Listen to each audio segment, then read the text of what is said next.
Hello everyone, स्वागत है आपका हमारे चैनल पे। और आज है जुलाई 11 और इम्पोर्टेंट न्यूज़ को यहाँ पर देख लेते हैं हम लोग। सबसे पहला है, देखिए हमारे प्रधानमंत्री जी दो कंट्री के दौरे पे गए हैं। पहला तो रूस और दूसरा है ऑस्ट्रेलिया।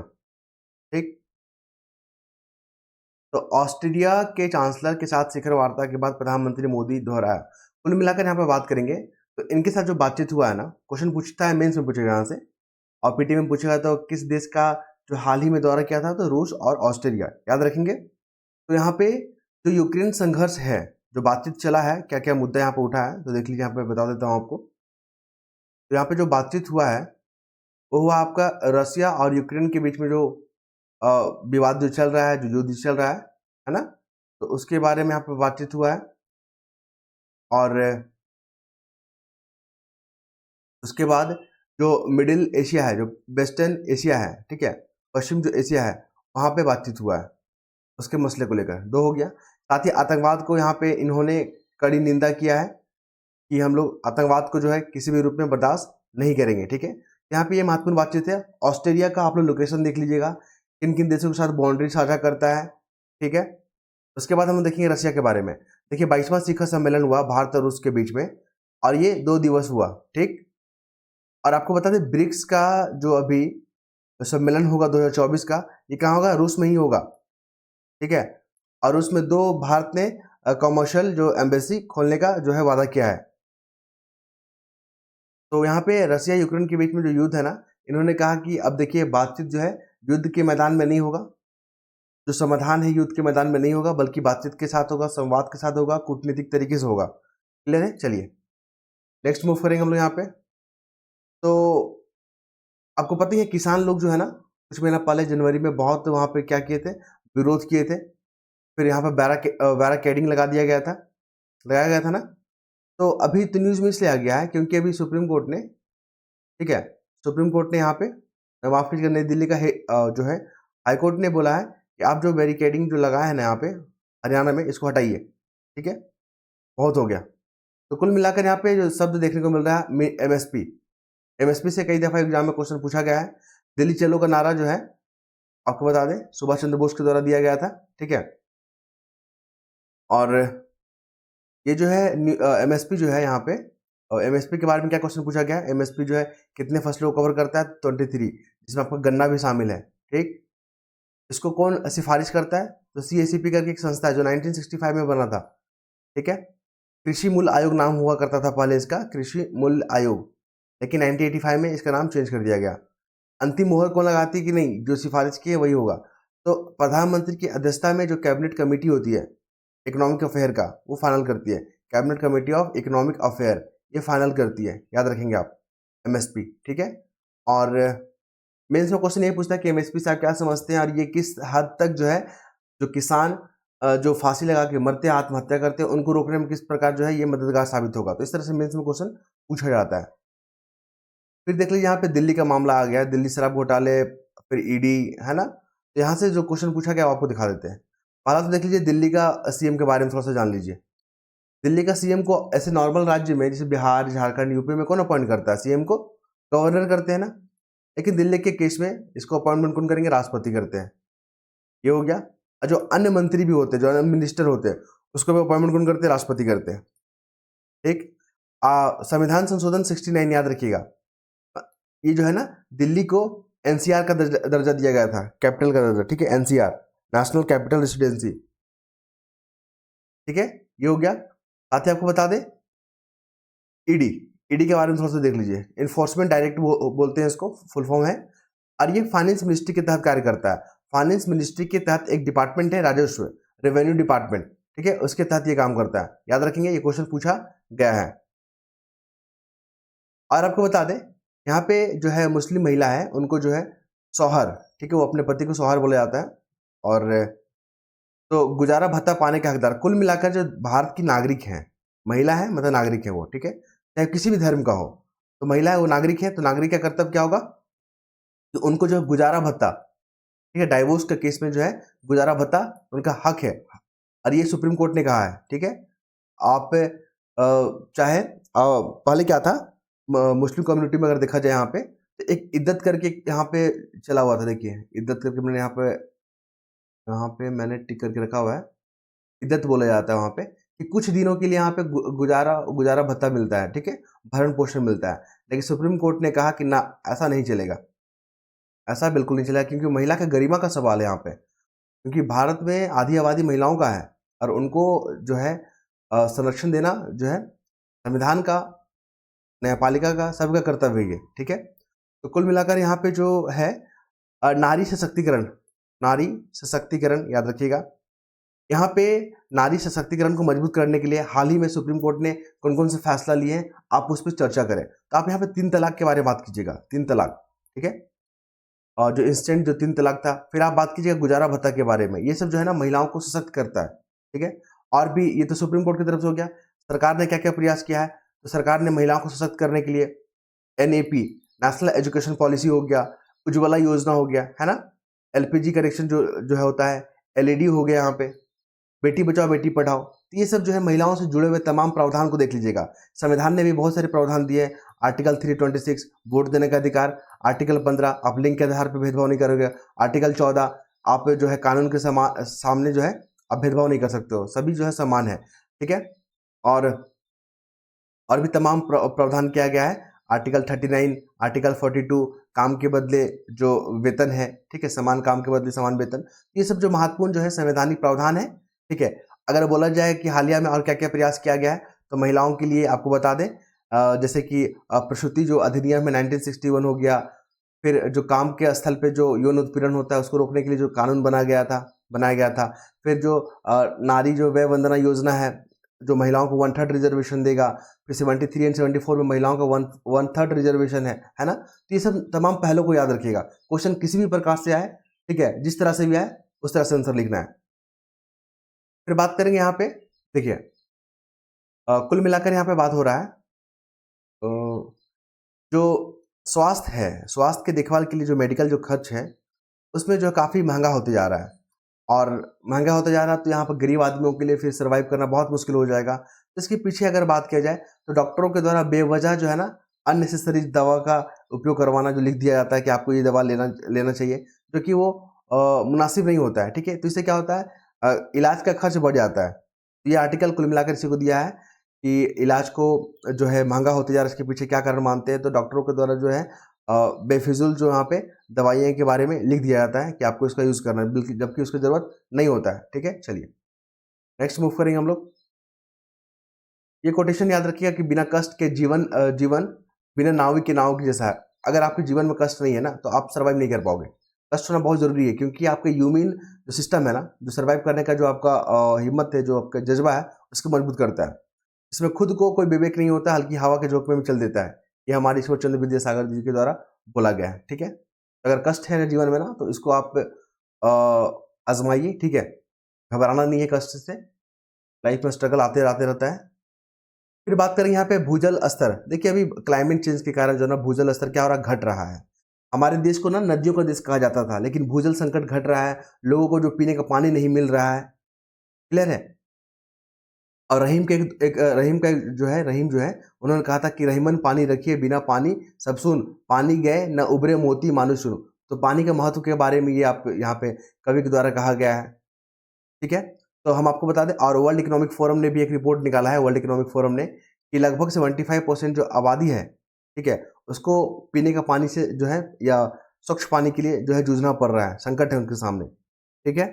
चलिए अब हम आपको बता दें कि पानी जो लेवल जो घट रहा है, भू स्तर जो घट रहा है, इसके पीछे क्या कारण है।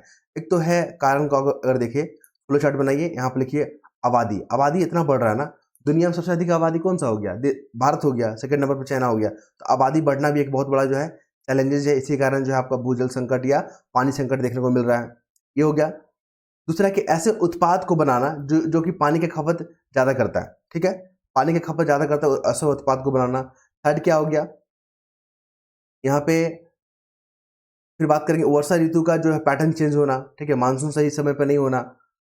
और इसके बाद हम बात करेंगे ऋतु चक्र के परिवर्तन से भी जो यहाँ पे भूजल संकट या जल संकट देखने को मिल रहा है। तो ये कारण हो गए। इससे अगर बचना चाहते हैं, ठीक है, तो इसके लिए उपाय क्या किया जा सकता है। तो आपको यहाँ पे नदियाँ, कुएं, तालाब, झीलों, बावड़ियाँ, कुंड है, उसको सब संरक्षण देना होगा। ठीक है, वर्षा के समय वर्षा में जो पानी पड़ता है उसको कंजर्व करना होगा। ठीक है, तो इन तमाम पहलों पे अगर काम करेंगे तो भूजल संकट जो है नहीं होगा। ठीक है, चलिए नेक्स्ट मूव करेंगे हम लोग। गुजारे का हक, कुल मिलाकर वही महिला सशक्तिकरण के बारे में बात किया गया है, विमेन एम्पावरमेंट के बारे में बात किया गया है, ट्रिपल तलाक के बारे में बात कर दीजिएगा कि सुप्रीम कोर्ट ने अभी हाल में कौन कौन सा डिसीजन दिया है। तो ट्रिपल तलाक हो गया, फिर गुजारा भत्ता के बारे में बात कर दीजिएगा। ठीक है, फिर विशाखा गाइडलाइन के बारे में बात कर दीजिएगा। विशाखा गाइडलाइन के बारे में 2012 में दिया गया था सुप्रीम कोर्ट के द्वारा। ठीक है, और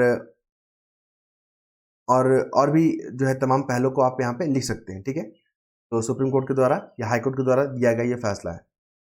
फिर बात करेंगे हादसों में सड़क। कुल मिलाकर जो सड़क पे जो हादसे हो रहे हैं ना, एक्सीडेंट हो रहे हैं ना, उसके पीछे अगर वजह देखा जाए तो यहाँ पर कारण की अगर हम लोग बात करें यहाँ पे देखिए, तो यहाँ पे कारण क्या है कि एक्सीडेंट हो जा रहा है, वो भी एक्सप्रेस वे टाइप जिसे यहाँ पे आधारभूत संरचनाओं में हो रहा है। उसके पीछे कारण क्या है कि तेज रफ्तार। ठीक है, ये सब क्वेश्चन पूछ सकता है, यूपीपीसीएस में पूछेगा ही। ठीक है, तेज रफ्तार हो गया, फिर अकुशल चालक हो गए। ठीक है, अकुशल क्या हो गए, चालक हो गए। फिर शराब पी के जो है वाहन चलाना, ये हो गया। फिर आपका अकुशल हो गया, नशे में चलाना हो गया। ठीक है, क्षमता से अधिक जो है यात्रियों को बैठाना। ठीक है, क्षमता से अधिक, ये सब कारणों में आप यहाँ पर लिखोगे।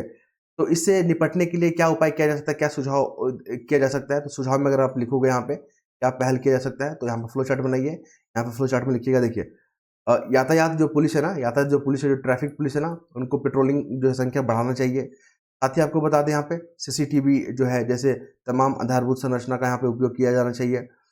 फिर यहाँ पे आपात सेवा के लिए भी प्रावधान किया जाना चाहिए। आपात सेवा के लिए आज यहाँ पे जिम्मेवारी तय किया जाना चाहिए। जो नियम बनाया गया है उसको अच्छे से लागू करना चाहिए। ठीक है, अगर ऐसा हम लोग करते हैं ना तो एक्सीडेंट की संख्याओं में कमी किया जा सकता है। फिर हम लोग बात करेंगे यहाँ पे, देखिए यह युद्ध का समय नहीं है, आतंकवाद अस्वीकार है। कुल मिलाकर जो अभी भारत के जो प्रधानमंत्री गए ना विजिट करने रसिया और ऑस्ट्रेलिया में, तो वहाँ पे यही तमाम चीज़ों पे बातचीत चल रहा है कि हम लोग आतंकवाद को नहीं बर्दाश्त करेंगे और युद्ध जो है किसी भी समस्या का हल नहीं है, बल्कि हमें समाधान करना होगा बातचीत के माध्यम से, समाधान के माध्यम से। मेंस में सब क्वेश्चन पूछेगा आपसे। ठीक है, पीटी में पूछना होगा तो ऑस्ट्रेलिया का लोकेशन देख लीजिएगा, किन किन बाउंड्री के साथ साझा करता है। आपको बता दें ऑस्ट्रेलिया जो कंट्री है ना, ईयू का मेंबर है, यूरोपीय यूनियन का, लेकिन नाटो का मेंबर नहीं है। तो नाटो को भी लेकर क्वेश्चन पूछेगा। 1949 में बना था ये संस्था। ठीक है, कई दफा तो चर्चा मैंने किया है। उसके बाद देख लीजिए यहाँ पे जो ऑस्ट्रेलिया के साथ जो बातचीत चलेगा वो बुनियादी ढांचे को लेकर, ठीक है, नवाचार इनोवेशन को लेकर, रिन्यूएबल एनर्जी को लेकर, हाइड्रोजन फ्यूल को लेकर, जल और अपशिष्ट प्रबंधन को लेकर, आर्टिफिशियल इंटेलिजेंस को लेकर। ठीक है, इन तमाम क्षेत्रों पर बातचीत होगा। फिर हम यहाँ पर देख लीजिए भारत ने ऑस्ट्रेलिया को इन्वाइट किया है कि आप जो है इंडियन सोलर अलायंस के जो है मेंबर बनने के लिए आप आमंत्रित हैं। जैव ईंधन जो कॉलिशन है उसको लेकर भी आमंत्रित किया गया है। फिर आपदा प्रतिरोधी जो अवसंरचना है उसके लिए भी यहाँ पे इनवाइट किया गया है। नेक्स्ट मूव करेंगे हम लोग पीएलआई जो योजना है, ये सरकार की महत्वपूर्ण योजना है जो प्रोडक्शन को बढ़ाने में, ठीक है, रोजगार को बढ़ाने में, इन्वेस्टमेंट को जो है बढ़ाने में महत्वपूर्ण योगदान दे रहा है पीएलआई। ये पिछले बार बीपीएससी में क्वेश्चन पूछा गया था, ध्यान रखिएगा। तो ये प्रोडक्शन से जुड़ा हुआ है, प्रोडक्शन इनिशिएटिव लिंक्ड इसका फुल फॉर्म है, और ये निर्यात को भी बढ़ावा दे रहा है। ठीक है, रोजगार को तो दे ही रहा है, निर्यात भी दे रहा है, एक्सपोर्ट भी करवा रहा है, और प्रोडक्शन भी बढ़ा रहा है, इन्वेस्टमेंट भी बढ़ा रहा है। ये काफ़ी महत्वपूर्ण योजना है हमारे। अभी वर्तमान में भारत जो है ना 5th लार्जेस्ट कंट्री है, और थर्ड जो है कैची में है, थर्ड है आपका पीपीपी, परचेजिंग पावर पैरिटी के संदर्भ में। फिर बात करेंगे अभी हम लोग जो है ना यूरोपीय यूनियन जो फ्री ट्रेड एग्रीमेंट EFTA है, 4 देश इसमें शामिल है। कौन कौन सा देख लीजिए यहाँ पे, आइसलैंड, स्विट्जरलैंड, नॉर्वे, और एक और कंट्री है लिस्टेनटीन। ठीक है, ये 4 कंट्री के साथ हमारा क्या हुआ, यूरोपीय मुक्त व्यापार संघ हुआ है। ये क्वेश्चन बीपीएससी में आने वाला, ध्यान रखिएगा। $100 अरब का हम लोग व्यापार करेंगे, $100 अरब का। ठीक है, 15 साल में। इससे रोजगार, इन्वेस्टमेंट बढ़ेगा, हमारा इकोनॉमी बूस्ट होगा। क्लियर है, चलिए। उसके बाद मुझे कुछ खास नजर नहीं आ रहा है, नेक्स्ट मूव करते हैं हम लोग। देखिए औद्योगिक श्रम यूपीएससी में क्वेश्चन पूछा गया है, और यूपीपीसीएस में भी क्वेश्चन पूछा गया है, ये वाला आरबीपीएससी में भी पूछा गया है। तो औद्योगिक श्रमिक जो होता है ना, उनके लिए जो है आपका कंज्यूमर प्राइस जो इंडेक्स होता है, ठीक है, IW इंडस्ट्रियल वर्कर, ये कौन रिलीज करता है, तो ये निकालते हैं श्रम रोजगार मंत्रालय के श्रम ब्यूरो। याद रखिए, ये क्वेश्चन पूछा गया। कि ये डाटा कौन रिलीज करता है सीपीआई इंडस्ट्रियल वर्कर के लिए, तो ये करता है श्रम ब्यूरो। फिर हम लोग बात करेंगे, देखिए अभी किसान जो आत्महत्या कर ले रहे हैं, ये बहुत बड़ा मसला बन रहा है। किसानों के सामने क्या चुनौती है, या कृषि क्षेत्र में क्या क्या चुनौती है, आपको यहाँ पर दिखा देते हैं। देखिए कृषि क्षेत्र में क्या क्या चुनौती है आपको बता देते हैं। 90% जो हमारे किसान है ना, वो छोटे और सीमांत किसान है, ठीक है। सिंचाई का सुविधा नहीं है भारत में। वर्षा का जो पैटर्न है वो भी चेंज हो रहा है, क्लाइमेट चेंज बहुत बड़ा मसला है यहाँ पे, ठीक है। जो नीतियाँ हैं वो सही से ढंग से लागू नहीं हो पा रही है। इन्वेस्टमेंट का अभाव है, ठीक है। यहाँ पे साक्षरता, जो कृषि से जुड़ा हुआ साक्षरता है उसका कमी है। इंफ्रास्ट्रक्चर का यहाँ पे कमी है, ठीक है। और जागरूकता का यहाँ पे अभाव है। तो कृषि के सामने ये सब चैलेंजेस है। फिर यहाँ पे एफडीआई जो मतलब जो एफडीआई वगैरह हो रहा है, ठीक है, तो उससे क्या हो रहा है कि हमारे किसान जो सर्वाइव नहीं कर पा रहे। जो जीवन निर्वाह जो है यहाँ पे, जीवन निर्वाह खेती यहाँ पे होता है, ठीक है, कॉमर्शियल होता ही नहीं है। ये सब चैलेंजेस है। भारत सरकार ने इसे निपटने के लिए क्या क्या प्रयास किया है, तो आपने पीएम कुसुम योजना के बारे में बात कर दीजिए, ठीक है। फिर यहाँ पे मृदा स्वास्थ्य जो कार्ड है, ठीक है, मृदा स्वास्थ्य कार्ड है, उसके बारे में बात कर दीजिए यहाँ पे। और ड्रोन या लखपति दीदी के बारे में बात कर दीजिए यहाँ पे। ये सब प्रयास है, फ्लो चार्ट के माध्यम से आपको यहाँ पे बात करना होगा। तो यहाँ पे देखा जाए तो मौसम का बेरुखी के कारण जो किसान यहाँ पे क्या है, मजबूर हो गए हैं। वर्षा की कमी यहाँ पर देखा गया है, ठीक है। कर्ज का बोझ किसानों पे बहुत बढ़ रहा है, क्योंकि खेती नहीं हो पा रहा ढंग से, पानी नहीं हो पा रहा, तो खेती कहाँ से करेंगे। फिर कृषि जो लोन है ना, वो भी सही से नहीं मिल पा रहा है, तो किसान कहाँ से सर्वाइव करेंगे, जो आत्महत्या कर ले रहे हैं, है ना। चलिए फिर देख लीजिए, युद्ध समाप्त होगा ना, उसके बाद ही हम नाटो का मेंबर बनाएंगे यूक्रेन को, ऐसा अमेरिका बोल रहा है। बता दें, नाटो में जो है ना कुल कितना मेंबर है, नाटो में कुल जो है मेंबर आपका 32 है। अभी हाल में कौन बना है, स्वीडन बना है। याद रखिएगा, क्वेश्चन आने वाला है, बहुत न्यूज में आया ये वाला। के साथ में बता दें आपको, जो रशिया यूक्रेन के बीच में युद्ध हुआ ना, वो नाटो के कारण ही हुआ है। रशिया बोल रहा है यूक्रेन को, आपकी नाटो का मेंबर मत बनो, नहीं तो आपको बर्बाद कर देंगे, और रशिया बर्बाद कर ही देगा, ठीक है। तो इसका मसला यही है कि लास्ट में जो है यूक्रेन को, मतलब जो यूक्रेन है ना, उसको नाटो से हटना पड़ेगा, तभी जाके इसका मसला निकल पाएगा। नेक्स्ट मूव करेंगे हम लोग। देखिए अभी चीन के साथ जो है ना, चीन बोल रहा है कि हम भारत के जो अभी एनएसए है, national security advisor Ajit Doval, उनके साथ बातचीत करेंगे, और जितना भी सीमा विवाद है ना, उसको अच्छे से हम लोग सॉल्व करेंगे। तो चीन ऐसा अचानक से परिवर्तन कैसे हो गया, क्योंकि भारत ने भी जैसा का तैसा जवाब देते हुए तिब्बत का मामला उठा दिया था। भारत ने डायरेक्ट नहीं उठाया था, अमेरिका के माध्यम से उठाया था तिब्बत का मामला। दलाई लामा का नाम भी सुन रहे हैं, न्यूज़ में आ रहे हो। अभी जो है अमेरिका का जो एक वो डेलीगेट था, वो दलाई लामा से मिले थे आके, कि हम तिब्बत के मामले को यहाँ पे जो है अंतर्राष्ट्रीय पटल पे उठाएंगे, ठीक है। तो चाइना से जो है तिलमिला गया है, घबरा गया है। अब भारत के साथ जो है ना सीमा विवाद जो जितना भी है तो रिजॉल्व करेंगे, ठीक है। पूर्वी लद्दाख को लेकर जो हमारा मसला है यहाँ पे चाइना के साथ, तो हमें इंपॉर्टेंट फैक्ट याद रखिएगा, सबसे ज़्यादा हमारा बाउंड्री जो शेयर होता है ना पड़ोसी कंट्री के साथ, वो होता है बांग्लादेश के साथ। किसके साथ, बांग्लादेश के साथ। कई बार पूछा गया है। चाइना के साथ कितना बाउंड्री शेयर होता है हमारा, 3488 किलोमीटर, याद रखिएगा। 2003 में एक मैकेनिज्म गठन किया गया था भारत और चीन के बीच में, विशेष प्रतिनिधि तंत्र, ठीक है। इसमें भारत की तरफ से एनएसए शामिल होते हैं, और उधर से चाइना की तरफ से विदेश मंत्री, ठीक है। दोनों मिलकर जो है समस्याओं के समाधान के लिए हम बात करते हैं। देखिए अभी एससीओ का सम्मेलन हुआ था कहाँ, कजाकिस्तान अस्ताना में हुआ था, ये याद रखिएगा, इंपॉर्टेंट फैक्ट है। फिर हम लोग बात करेंगे, भारत अपनी आज़ादी के 100 वर्ष विकसित राष्ट्र के रूप में मनाएगा। भारत का लक्ष्य या संकल्प है कि 2047 तक हमको डेवलप कंट्री बन जाना है, और हमारे आज़ादी का भी 100 साल पूरा हो जाएगा, ठीक है। तो इन्होंने कहा कि अभी ऑस्ट्रेलिया के साथ बातचीत चल रहा था, ऑस्ट्रेलिया जो कंट्री है उसके साथ, कि हमारा जो हम में और आप में जो कॉमन चीज़ है ना, वो स्वतंत्रता है, समानता है, बहुलवाद है, कानून का शासन है। ये हमारा जो कॉमन सेक्टर है, जो हम लोग जो समझते हैं इस चीज़ को, ठीक है। साथ ही बता दें, भारत दुनिया को युद्ध नहीं बल्कि बुद्ध दिया है, भारत के प्रधानमंत्री कह रहे हैं हमारे। और भारत सर्वश्रेष्ठ होने और सबसे उज्जवल बनने की सबसे बड़ी उपलब्धि हासिल करने की दिशा में काम कर रहा है, ठीक है। ये सही चीज़ भी है, भारत जो है प्रगति के राह पर चल चुका है। फिर बात करेंगे बिम्स्टेक के बारे में। देखिए बिम्स्टेक का सम्मेलन होने वाला है अभी दिल्ली में, ठीक है। इसमें कुल बिम्स्टेक के अगर बारे में बात करें, ठीक है, तो एससीओ का जो है ना, ये एससीओ जो है, नहीं माफ कीजिएगा, सार्क के जगह इसको मजबूत किया जा रहा है बिम्स्टेक को। तो जितना भी बे ऑफ बंगाल वाला जो कंट्री है ना यहाँ पे, वो इसके मेंबर है। कुल 7 मेंबर, इसमें भारत भी है। देख लीजिए कौन कौन सा मेंबर इसमें, भारत भी है, ठीक है। और ये जो दिल्ली में सम्मेलन होगा, और इसमें जो है दक्षिण और दक्षिण पूर्वी कंट्री जो है ना, वो इसमें शामिल होते हैं। उसके बाद आ रही है रूसी, जो अभी रशिया में भारत के प्रधानमंत्री गए हैं, तो उन्हीं में ये आर्टिकल छपा हुआ है। कुल मिलाकर जो है मुद्दा जो क्या था, अभी मुद्दा थोड़ा सा विवाद हो गया था, भारत और रशिया के बीच में। हालांकि इसको रिजॉल्व कर लिया गया है कि जो है रूसी जो सेना है ना, उसमें सहायक कर्मी के रूप में भारतीयों को यहाँ पे शामिल किया गया था। तो भारत ने इस मुद्दे को जो है रशिया के सामने पूरा पुरजोर तरीके से उठाया और रशिया ने बोला ठीक है, हम कभी नहीं चाहते थे कि भारतीय जो है हमारे सेना का हिस्सा बने, ठीक है, अगर ऐसा हुआ है तो हम इसको जल्दी से इसका समाधान करेंगे। तो हालांकि मामला सुलझ गया है। क्वेश्चन मेंस में आने की इस बार पूरा संभावना है रशिया और भारत के रिलेशन को लेकर, ध्यान रखिएगा। तो मुद्दा या विवादित मुद्दा रहेगा तो इसी को लेकर आप यहाँ पे अपना दीजिएगा सॉल्यूशन, ठीक है। और भारत और रशिया के बीच में जो व्यापार है, आपको पता ही ना, वो बेहतर करने की दिशा में काम चल रहा है। साथ ही आपको बता दें कि अब जो भारत और रशिया के बीच में जो ट्रेड होगा ना, वो अपना अपना करेंसी से होगा। भारत का रुपया और वहाँ का रूबिन, शायद रूबिन करके होता है ना, हाँ रूबिन करके होता है वहाँ पे, ठीक है, दोनों में होगा। यहाँ से क्वेश्चन पूछेगा डुरंड कप, बोलेगा डुरंड कप जो है ना किस खेल से जुड़ा हुआ है, तो फुटबॉल, याद रखिएगा। ये डुरंड कप जो है ना बहुत पुराना टूर्नामेंट है, हमको लगता है वर्ल्ड का 4th नंबर का है, ये सबसे पुराना। ये मैं नहीं बोल रहा, यहाँ पर लिखा हुआ है आर्टिकल में, ये एशिया का सबसे पुराना है और दुनिया का 5वां सबसे पुराना टूर्नामेंट है।